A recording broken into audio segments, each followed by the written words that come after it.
தங்கச்சி இருக்கேன், ஏன் தங்கச்சி நீ பண்ணிக்க, ஓன் தங்கச்சி நான் பண்ணிக்கிறேன், மகர் இல்ல ரெண்டு பேருக்கு, அந்த மகருக்கு இந்த மகரும் சரியா போச்சுமாங்க.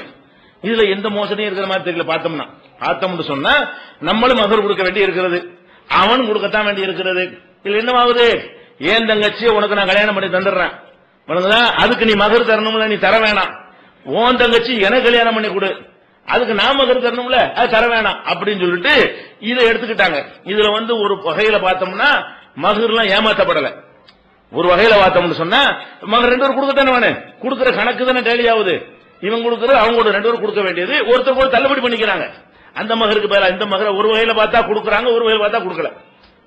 இந்த நிகழ்ச்சி வச்சு பார்க்கும் பொழுது ஒரு வகையில பார்த்தா மகர் கொடுத்த மாதிரி தெரியுது, இன்னொரு வகையில பார்த்தா கொடுக்காத மாதிரி தெரியுது. ரசூல் ஸல்லல்லாஹு என்ன பண்றாங்க, நஹா ரசூலுல்லாஹி ஸல்லல்லாஹு அலைஹி வஸல்லம் அனி ஷிகார், இதுக்கு பேர் ஷிகார்னு பேரு. ஹதீஸ்ல உள்ள இஸ்லாமிய வழக்குல இந்த மாதிரி கல்யாணத்துக்கு கொண்டாங்க கொடுத்தான்னு சொல்லுவோம்ல, நம்ம அதை கொடுத்து வாங்குறது, பொண்ணை கொடுத்து பொண்ணு எடுக்கிறது, பெண் கொடுத்து பெண் எடுத்தல்ங்கிற ஒரு முறை வரதட்சணை இருக்காது. இந்த பெண் கொடுத்து பெண் எடுக்கிற ஒரு சம்பந்தம் இருந்துச்சுன்னு வைங்களேன், கேட்க முடியாதுல. நம்மளும் பொண்ணை கொடுக்குறோம், பொண்ணை எடுக்கிறோம், அப்ப கேட்டோம்னா நம்மளை பாதிக்கும்ல, நீங்க கேட்காது நானும் கேட்காதுன்னு ஒரு அண்டர்ஸ்டாண்டிங்ல ஓடிக்கிட்டு இருக்கும். இது ரசூல் ஸல்லல்லாஹு அலைஹி வஸல்லம் தடுத்தாங்க. இது புகாரில 5112, 6960, இன்னும் நிறைய இடங்கள்ல இருக்கிறது. இப்ப என்ன இதுல பார்க்கணும், அப்ப பெண்ணுக்கு உண்மையில ஒரு வகையில பார்த்தா மகர் கொடுக்கப்படுது. இங்க என்ன மோசடி நடக்குதுன்னு கேட்டா, மகர் யாருக்குரியது, பெண்ணுக்கு உரியது. மகர் யாருக்குரியது இல்ல, பெண்ணுடைய அண்ணனுக்கு உரியது கிடையாது. இவன் என்ன செய்யறான், அந்த பெண்ணு மகரை வாங்கி அந்த பொண்ணுல கையில வச்சுக்கிறேன்னு இவன் என்ன பண்றான், ஏன் தங்கச்சிக்கு நீ கொடுக்கிற மகரை நான் தள்ளுபடி பண்றேன், இவன் தள்ளுபடி பண்றான். அவன் தங்கச்சி கொடுக்கிற மகரை அவன் என்ன செய்யறான், நான் தள்ளுபடி பண்றேங்கிறான். இப்ப ரெண்டு பேர்களுமே பொம்பளை கொடுக்கிற சொல்றாங்க. அதான் உள்ள மேட்ரு. ரெண்டு பேருமே என்ன செய்யறான்னு கேட்டா, இவன் மகரை இவன் அவன் தங்கச்சி கொடுக்கறான்ல, ரூபாயா கொடுத்திருந்தான்னு சொன்னா அந்த ரூபா அவளுக்கு சொந்தமா இருந்திருக்கும். அது மாதிரி அவன் இவன் தங்கச்சிக்கு மகர ரூபாயோ நகையோ பொருளையோ கொடுத்திருந்தான்னு சொன்னா அந்த பொருள் இவளுக்கு சொந்தமா இருக்கும். பெண்களுக்கு சொந்தமாக வேண்டிய ஒன்றை அந்த மகரை கொடுக்கத்தான் படுகிறது. யாரு கொடுக்கப்படுது, பெண்ணுடைய அண்ணன் வாங்கிக் கொள்கிறான். ரெண்டு பெண்ணுடைய அண்ணனும் ரெண்டு பெண்ணுடைய அப்பனும் ரெண்டு பெண்ணுடைய சொந்தக்காரர்கள் பெண்ணுக்கு சேர வேண்டிய அவன் தர்ற மகரை இவன் அனுபவிக்கிறான், இவன் தர வேண்டிய மகரை அவன் அனுபவிச்சுக்கிறான். ஒரு மோசடி வருகிறது. இந்த மோசடி தான் மகர் கொடுக்கப்படுகிறது, அந்த கொடுக்கிற மகரை இடம் மாற்றி கொடுக்கப்படுகிறது. இதை வச்சுதான் ரசூலுல்லாஹ் என்ன பண்றாங்க, இதை தடுக்கிறாங்க. இதையே உன்னிப்பா தடுத்தாங்கன்னா டவுரி எங்க போய் நிக்கிறது. அடே மகர்ல இப்படி எக்ஸ்சேஞ்ச் பண்றான, இதையே ரசூல் ஸல்லல்லாஹு அலைஹி வஸல்லம் இவ்வளவு கடுமையா தடுத்திருக்கிறாங்கன்னு கேட்டா, நீ கொடுக்கவே மாட்டேங்கிற, வாங்கவுல செய்யற. நீ அவள்கிட்ட தாண்டு கேட்கிற. கொடுக்கறதை விட ஒருத்தர் திருவோடல பிச்சை கேட்டு வர்றான்னு கேட்டா என்ன செய்ய, நாங்க கொடுக்கத்தானே செய்யறோம். உலகத்தை ஏமாத்த அல்லாஹ்வை ஏமாத்த முடியுமா? இவன் கேட்டா என்ன செய்யறாங்க, இல்லையே ரெஜிஸ்டர் புக்ல எழுதுவாங்கல்ல, 1000 ரூபாய் மகரன் எழுதுனா அந்த ரெஜிஸ்டர் பத்தி கல்யாண பதிவு பண்ணுவாங்கல்ல, பதிவு புத்தகத்துல என்ன செய்வாங்க, 2 லட்சம் ரூபாய் வாங்கியிருப்பான், 20 லட்சம் ரூபாய் வாங்கியிருப்பான். அதுல எழுத மாட்டாங்க. என்ன எழுதுவாங்க, 1000 ரூபாய் மகருக்கு கல்யாணம் பண்ணு எழுதுவாங்க. அதுலயும் நிறைய ஊர்கள்ல கடன் மகர் எழுதுவாங்க, கொடுக்க மாட்டாங்க. கடன் மகரு பின்னாடி தருவேன் அப்படின்னு எழுதிக்கிறாங்க. இப்ப இது என்னன்னு, நாங்க தான் கொடுத்துட்டோமேங்கிறான்.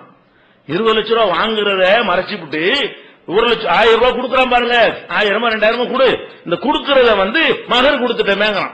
இது எது மாதிரி இருக்கு, ஒருத்தன் பிச்சை எடுக்க வர்றான், திருவோட ஏற்றிட்டு வர்றான், அது ஓட்டுக்கு திருவோடு மரியாதை ஓடான், அப்படியே வச்சிருக்காங்க. அதுக்கு என்ன செய்யறது, அந்த திருவோட்டை எடுத்து என்ன செய்யறான், பிச்சை எடுக்கிறதுக்காக வர்றான். வரும்போது என்ன செய்யணும், நீ போடுறா பிச்சையில போடுறான்னு சொல்றான். இவன் என்ன செய்யறான்னு கேட்டா, 50 பைசா போட்டுவிட்டு அதுல இருந்து 100 ரூபாய் எடுத்துக்கிறான். 50 பைசா பிச்சை போட்டுட்டான். போட்டுட்டு என்ன செய்யறான்னு கேட்டா, அவன் 1000 வீட்டுல பிச்சை எடுத்து வச்சிருப்பான், அந்த ரூபா அதுல கிடக்கும்ல, அதுல இருந்து 50 காசு போட்டு 100 ரூபாய் தலை எடுத்து பாக்கெட்ல வச்சுட்டான். இவன் யாரு, இவன் பிச்சை போட்டவனா அல்லது இவன் ஒரு அயோக்கிய பையனான்னு யோசிச்சு பாருங்க. அதுக்கு நமக்கு என்ன வித்தியாசம் இருக்கு? நீ 1000 ரூபாய் மகருன்னு கொடுத்துட்டு 2 லட்சம் அப்படி கட்டு மாதிரி தூக்கிறியப்பா. மகருக்கு 1000 ரூபாய் குடுன்னு உனக்கு சொல்லியாச்சு, குடுண்டால வாங்க கூடாது அர்த்தம். ஏன் குடுன்னு சொல்லியிருக்கு, மகர் மட்டுமா கொடுக்க சொல்லியிருக்கு, கல்யாணத்துக்கு பிந்தி உன்னை கொடுக்க சொல்லியிருக்கு, கல்யாண விருந்து கூட நீ தான் குடுன்னு சொல்லப்பட்டிருக்கிறது. அப்ப இந்த கல்யாணம்ங்கிற பேரை வச்சுக்கிட்டு பெண்ணிட்ட எந்த ஒரு வரவசலும் இருக்கவே கூடாது. அப்படி சொன்ன ஒரு மார்க்கத்தில் என்ன பண்ற, இப்படி வாங்கினீங்கன்னா திருவோட்டுல திருடுறவனுக்கு இவனுக்கு என்ன டிஃபரெண்ட் இருக்குன்னு யோசிச்சு பாருங்க. அவ்வளவு பெரிய கொடுமையை சாதாரணமா நம்ம செய்து கொண்டு இருக்கிறோம். அது மாதிரி எல்லாம் என்ன சொல்றோம், இது எங்க இருக்கு, 5113 சொல்லியாச்சா. அடுத்து என்ன செய்யறான்னு கேட்டா, ஒரு பெண்களை கல்யாணம் பண்ணும்போது அகலிகின்ன பெண்களை அவங்க குடும்பத்தாருடைய அனுமதியை பெற்று நீங்கள் கல்யாணம் செய்து கொள்ளுங்கள். ஆத்துஹுன்ன உஜுருஹுன்ன பில் மஅரூஃப், அவங்களுக்கு கொடுக்க வேண்டிய மகரை நியாயமா கொடுத்து விடுங்கள். நியாயம் அவங்களுடைய பொருளாதார நிலைமை, அவங்களுடைய தகுதி எல்லாத்தையும் அனுசரித்து கொடுக்க வேண்டும். 1000 ரூபாயில இந்த காலத்துல ஒரு காசே கிடையாது. இந்த காலத்துல 1000 ரூபாய் ஒரு பொருளா? 1000 ரூபாய்க்கு அதை வாங்க முடியுமா? முடியாது. ஒண்ணும் இல்லாத 1000 ரூபாய்க்கு ஒரு பவுன் நகை கூட வாங்க முடியாது. அப்ப ஒரு மூக்கு போட்டு கூட வாங்க முடியாது. அந்த மாதிரி இல்லாம நம்ம காலத்துக்கு தகுந்தவாறு என்ன செய்யணும்? நியாயமான முறையில் நீங்கள் மகரை கொடுத்து விடுங்கள் என்று 4வது அத்தியாயம் 25வது வசனத்தில் எல்லாம் அது கட்டளை இருக்கிறான். அதே மாதிரி மக்காவுல இருந்து ஹிஜ்ரத் பண்ணி நிறைய பேர் வருவாங்க. அதாவது ஹிஜ்ரத் பண்ணி வர்றதுல ஆண்கள் வருவாங்க, பெண்கள் வருவாங்க. இந்த பெண்கள் வரக்கூடிய நேரத்தில் அவங்களுடைய புருஷமாரோ காபிரா இருப்பாங்க. அவங்க காபிரா இருப்பான், இவங்க இஸ்லாத்துக்கு வந்துருவாங்க. அப்ப இந்த காபிரோட வாழக்கூடாது என்பதற்காக வேண்டி கணவனை கூட திறந்து விட்டு என்ன செய்வாங்க? ஹிஜ்ரத் பண்ணி வருவாங்க. அப்ப அல்லாஹ் என்ன பண்றான்? இதா ஜாக்கல் மூமினாத்து முஹாஜிராத்தின், ஹிஜ்ரத் செய்து பெண்கள் உங்களிடத்துல வந்தார்களே ஆனால் வம்தஹினுஹுன்ன, அவங்க நல்லா சோதிச்சு பாத்துக்கிறங்க. அவங்க மூமின் தானா, நடிக்கிறதுக்கு உழவு பார்க்க வந்திருக்கிறாங்களா என்பதை நல்லா செக் பண்ணிக்கிறங்க. ஃபைன் அலிம்துமுஹுன்ன மூமினாத்தின், அவர்கள் மூமின்கள் என்று உங்களுக்கு தெரிய வந்தால், விசாரணைக்கு பிறகு தெரிய வந்தால், ஃபலா தர்ஜுஹுன்ன இலல் குஃபார், அந்த குஃபார்கள் பக்கம் நீங்க அனுப்பிடாதீங்க, இங்க வச்சுக்கிறங்க கணவனை விட்டு அப்படின்னு சொல்லிவிட்டு, அந்த பெண்களை அவளுக்கு அங்க புருஷன் இருந்தாலும் அது செல்லாதுல, மதம் மாறிவிட்டால் திருமணம் ரத்தாகி போயிடும். அப்ப திருமணமே இல்ல, தலாக்கு டைவர்ஸ் தனியா வாங்க வேண்டியது இல்ல. அப்ப அவங்க அவங்களோட திருமண உறவு முறிந்து விட்டதுனால நீங்க வேணா கல்யாணம் பண்ணிக்கிறீங்க. இங்க உள்ள ஆளுக்கு யாராவது என்ன செய்யுங்க, அப்படி வரக்கூடிய பெண்களை நீங்கள் திருமணம் செய்து கொள்வது குற்றம் இல்லை என்று ஒரு வசனத்தில் எல்லாம் சொல்றாங்க. வலா ஜுனாஹ அலைக்கும் அன் தன்கிஹுன்ன, அந்த பெண்களை மணந்து கொள்வது உங்கள் மீது குற்றம் இல்லை என்று சொல்லிட்டு, எப்ப குற்றம் இல்லை என்றால் இது ஆத்தைத்துமுஹுன்ன உஜூரஹுன்ன, அவங்களுக்கு மகரை நீங்க கொடுத்து விட்டால் குற்றம் இல்லை. எவ்வளவு எந்த ஒரு இடத்துல இது திருப்பி திருப்பி எல்லாம் சொல்றான். கல்யாணம் பேசினாலேயே மகர் கொடுத்தியாங்கிறத ஞாபகப்படுத்துறான். அப்ப அவனுடைய இன்னொருத்த மனைவியா இருந்து கொண்டு வருகிறார்கள். அந்த பிரச்சனைக்கு கூட அல்ல தீர்வு சொல்லாம எதை சொல்றான்? நீ அவளை கல்யாணம் பண்ணிக்க, மகரை கொடுத்தா பண்ணிக்க. பெண்ணு இது 60வது அத்தியாயத்துல 10வது வசனத்தில் இருக்கிறது. அப்ப இந்த மாதிரி இருக்குன்னு பார்க்கணும். இன்னும் சொல்ல போனால் இந்த மகருங்கிறது பெண்ணுக்கு தான் ஆண் கொடுக்கணுங்கிறது, வரதட்சணை வாங்கக்கூடாது என்பதற்கு இது ரசூலுல்லாஹ் காலத்துக்கு முந்தையே பிடிச்சி இருக்கிற ஒரு நடைமுறை தான் என்பதற்கு மூசா நபியுடைய வரலாறு அல்லது உங்களுக்கு தெரியும், அதெல்லாம் சொல்லி காட்டுறான். அவர் என்ன பண்றாரு? மூசா நபி உள்ளூர்ல இருக்கும்போது 2 பேர் சண்டை போட்டுக்கிறாங்க. ஒரு ஆளு மூசா நபியுடைய சமுதாயத்தை சேர்ந்தவன், இன்னொரு ஆள் வேற சமுதாயத்துக்கான. 2 பேரும் அடிச்சிட்டு இவர் தன்னுடைய சமுதாயத்துக்கு அவருடைய நியாயம் கேட்க போய் என்ன பண்றாரு? எதிரி சமுதாயத்துக்கு ஒரு குத்து கொடுறாரு, ஆள் மண்டையை போட்டான். அவர் கொல்லணும்னு கொல்லல, என்னடா எங்காலும் அடிக்க போச்சா அப்படின்னு சொல்லிட்டு அப்படி செஞ்சிருக்க கூடாது மூசா நபி. அவரே பின்னாடி உணர்ந்து ஹாராமின் அமளி செய்தான், இது செய்தான் வேலை, நான் செஞ்சிருக்க கூடாதுன்னு சொல்லி பின்னாடி அவர் சொன்னார்னு அவர் எல்லாம் மன்னித்து விட்டான்னு வருது. அது வேற, அவர் இன உணர்வு எல்லாம் செஞ்சாரு, அது அவரை ஒத்துக்கொண்டு சைத்தானுடைய வேலைன்னு சொல்லி மன்னிப்பும் கேட்டு எல்லாம் மன்னித்து விட்டதாகவும் குர்ஆன்ல இருக்கிறது. நம்மள அவன் நபி மேல அவதூறு பண்ணிட்டான்னு சொல்லக்கூடாது. அப்ப ஓங்கி குத்துனாரா, அப்புறம் ஊர்ல தேட ஆரம்பிச்சுட்டாங்க, கொலை செஞ்சுட்டாருன்னு சொல்லி ஓட்டம் எடுத்து வேற ஊருக்கு போயிட்டாரு. இன்னும் மதியங்கிற ஊருக்கு போறாரு. அந்த ஊருக்கு போனோன்னு என்ன ஆகுது? அவங்க ஒரு பெரியவர்கிட்ட போய் அடைக்கலாம் தேடுறாரு.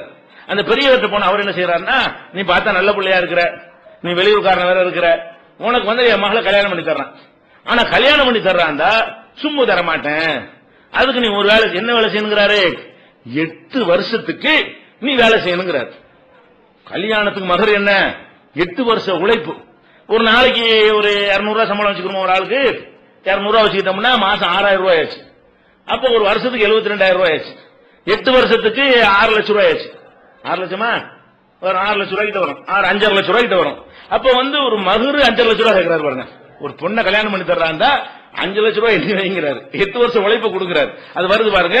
கால அவர் சொல்லுகிறார் மூசா நபிட்ட, இன்னி உரீத நன்கிஹக இஹ்தா இப்னத்தை ஹாத்தைனி, இந்த 2 புதல்விகளில் ஒருத்தியை உனக்கு நான் கல்யாணம் பண்ணி தர விரும்புகிறேன்.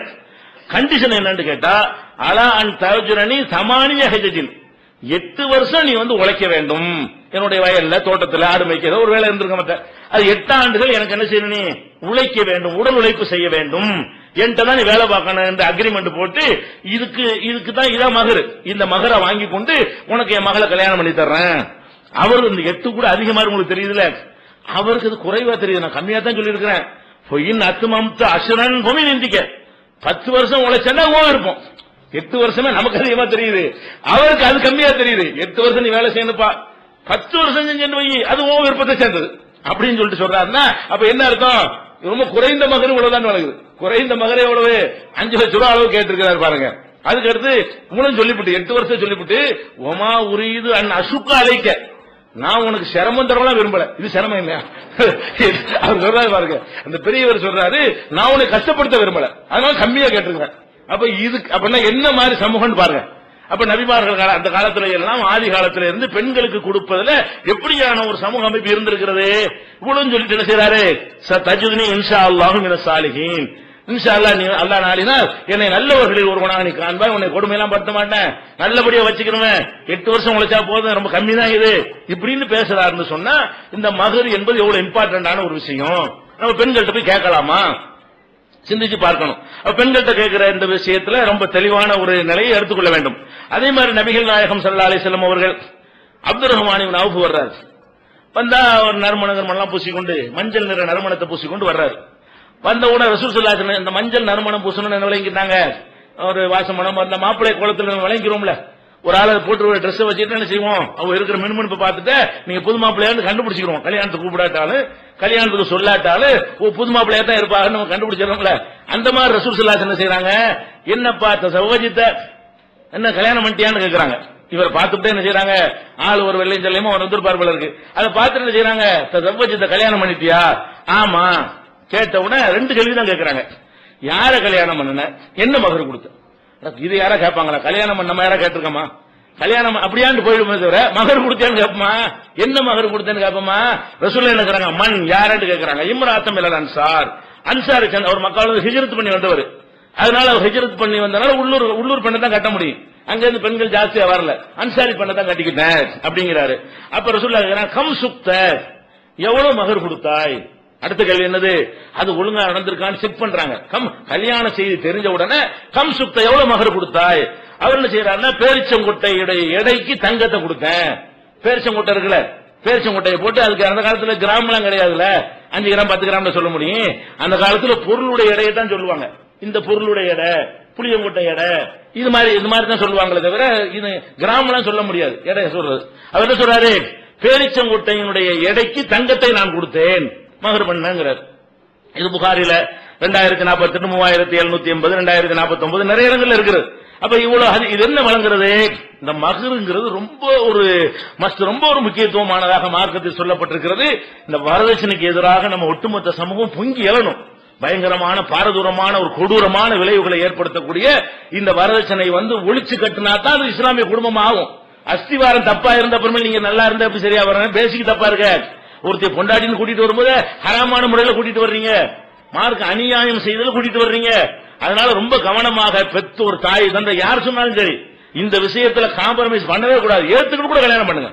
இளைஞர்களா இருக்கக்கூடியவர்கள் தாய் தந்தையர்கள் வரதட்சணை வாங்க சொன்னார்களே ஆனால் முடியாது, உன்னுடைய தயவு இல்லாம நான் போய் வரதட்சணை இல்லாம கல்யாணம் பண்ணிக்கிறேன் சொல்ற அளவுக்கு. ஏன்னா மறுமையில உங்களுக்கு தாய் இருந்து உங்களை காப்பாற்ற வரமாட்டாங்க, உலகத்துல உங்களுக்கு மேல அக்கறை பண்ணுவாங்க. மறுமையில நரகத்துல போட்டு அவங்க அம்மா காப்பாத்துவாங்களா, உங்க அப்பா காப்பாத்துவாங்களா, நீங்க தான் உங்க அம்மா காப்பாற்ற முடியுமா? இது மறுமை சம்பந்தப்பட்ட விஷயம், அல்லாஹ் சம்பந்தப்பட்ட விஷயம், மார்க்க சம்பந்தப்பட்ட விஷயத்துல தாய் தந்தை எல்லாம் ஒண்ணும் கிடையாது. உலக விஷயத்துல தாய் தந்தை சொல்ல கேளுங்க, அல்லாஹ் விஷயம் வந்துருச்சுன்னு சொன்னா தாய் தந்தை அல்லாஹ், இதான் கொஸ்டின்.